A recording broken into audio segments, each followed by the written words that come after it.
Yo, what's up mga tol? Kamusta? Kamusta? At welcome sa panibagong video ng Anak ng Inay. So, for today's video nga mga tol is, mga tol, may nag-comment dun sa previous video natin. Ang sabi niya is, mag-share daw tayo kung paano natin inaalagaan yung ating mga kambing. Kasi nakita niya na medyo malulusog pa yung kambing natin kahit sobrang init na dun sa area. So, baling ngayong araw na to mga tol is ibabahagi ko sa inyo yung mga ginagawa naming pag-aalaga ng kambing, lalo na kung paano namin pinapakain yung mga alaga tuwing panahon ng tag-init or ngayong summer mga tol. So, bali nga mga tol, sa aming kambingan, ang mga alaga naming kambing ay nasa bundok. Magandang ganitong setup dahil syempre presko ang hangin at malawak ang lugar ng kanilang pinagagalaan. So maganda yung gano'n kasi nakakaikot sila at nakakapili ng mga makakain nila sa kabundukan.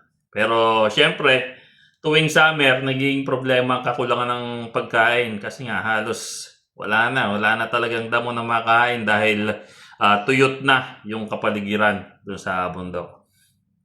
So, dahil dito, syempre mga tol, tuwing summer, napipilitan tayong mag-adjust at gumawa ng iba't ibang paraan para masigurong may sapat na pagkain ang ating mga alaga. So, bali nga dito sa kambingan natin, ang una nating ginagawa, una sa lahat, syempre, pumupunta tayo sa ibang lugar para maghanap at kumuha ng pagkain. Karaniwang naghahanap kami ng mga yan, sariwang damo o dahon sa ibang lugar. Yun nga lang mga tol, syempre ito yung matrabaho na gawain dahil kailangan oras, pagod, tiyaga at syempre kailangan mo ng service para makahakot yung mga nakuha mong kumpay. So bali yung mga tropa nga natin, yung iba, talagang dumadayo sa ibang lugar para manguha ng dahon ng kangkong or kahit mga dahon ng kamote o syempre yung napier pagka mga ganitong summer na. So sa amin, pangalawang ginagawa namin syempre gumagamit kami ng silage. Yun, silage. Ang silage ay syempre isang paraan ng pagpe-preserve ng pagkain ng hayop tulad ng damo o mais, napier. Pero madalas ang sinasilage talaga mga tol na nabibili namin is mais. Silage na mais. So malaking tulong ito tuwing summer. Dahil unang-una, pwede mo yung i-imbak Pwede mo i-imbak yung mga silage. Pwedeng ibigay mo sa kambing kapag wala na talagang damo or wala kang mahanap na kumpay. So sa madaling salita parang baon. Ito, baon ng mga alaga para sa tag-init. So yun nga, ang downside lang naman talaga noon medyo magastos. Pero depende rin kasi sa lugar nyo mga tol. Kung magkano yung presyo ng silage. Pero yun nga, kagandahan naman, hindi ka na mahihirapan maghanap kung saan lugar ng pamakain sa iyong mga alaga. So yun mga tol, yun yung padalwa na pinapakain namin. So bukod sa silage, ano pala mga tol, sa aming kambing, nagpapakain din kami ng ipil. Yan, ipil pala. Mga ipil-ipil, kasi yung ipil-ipil, isang uri ng puno na ang dahon, syempre yan mga tol, is mayaman sa protina at maganda para sa kalusugan ng ating mga kambing. So favorite yan ng ating mga alagang kambing mga tol. Gayun din kapag yung may nag-harvest ng mais. At minsan dyan, nakakahingi tayo ng puno ng mais na siya naman nating pinapakain sa mga alaga nating kambing. So yun, and higit sa lahat pala mga tol, nagbibigay din kami ng commercial feeds.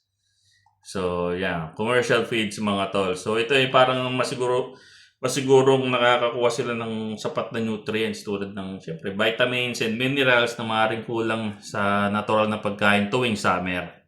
So ang feeds mga tol ay malaking tulong lalo na kapag talagang limitado na makukuha ng sariwang pagkain.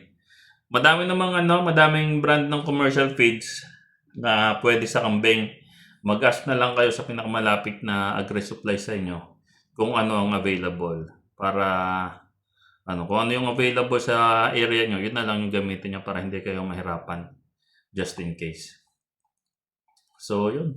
Isa pang mahalagang bagay pala mga tol na hindi natin dapat kalimutan syempre yung tubig. Tubig mga tol. Kasi sa panahon ng tag-init, mas kailangan ng kambing ng maraming malinis na inumin. So, siguraduhin natin na lagi silang may access sa tubig. Dahil pag tag-init, kahit naman tao, syempre, mabilis tayong ma-dehydrate. Ganyan din yung mga kambing. Bukod sa pagkain at tubig, mahalaga rin ang tamang pag-aalaga sa kanilang tirahan. Yan, dapat may sapat na lilim ang kanilang kulungan or yung pahingahan para maiwasan ang sobrang init. So sa aming kambing, sinisigurado namin na pwede silang silungan kung saan pwede silang magpahinga. Lalo na sa tanghaling tapat. Kasi sobrang init din talaga sa bundok. So sa kabuuan, maraming paraan ng pag-aalaga ng kambing. At iba-iba syempre ang ginagawa ng bawat magkakambing. Depende sa kanilang sitwasyon at depende din sa lokasyon. Ngunit sa aming karanasan, ang susi sa matagumpay na goat farming tuwing summer syempre pagiging handa, masipag at maparaan mga tol. So kailangan nating magplano ng maaga, mag-imbak ng pagkain niya, mga silage, bumili na agad kayo. Or pag tag-ulan, magtanim kayo ng mga pamakain nyo para sa summer. Mga ganun mga tol. So, yan. Lagi tayong maghanda. Dahil sa hindi naman talaga madali ang pag-alaga ng kambing. Lalo na nga kung tag-init. Pero kung may tiyaga at tamang kaalaman, siguradong magiging maayos at matagumpay ang ating pag-aalaga ng kambing. So, yun lang. Yun lang naman pinagagawa namin mga tol. So, sana kahit paano, nasagot natin or nakapulot kayo ng kaunting kaalaman ng ginagawa naming pag-aalaga ng aming kambing sa bundok. So, yun lang mga tol. Maraming salamat and ingat palagi.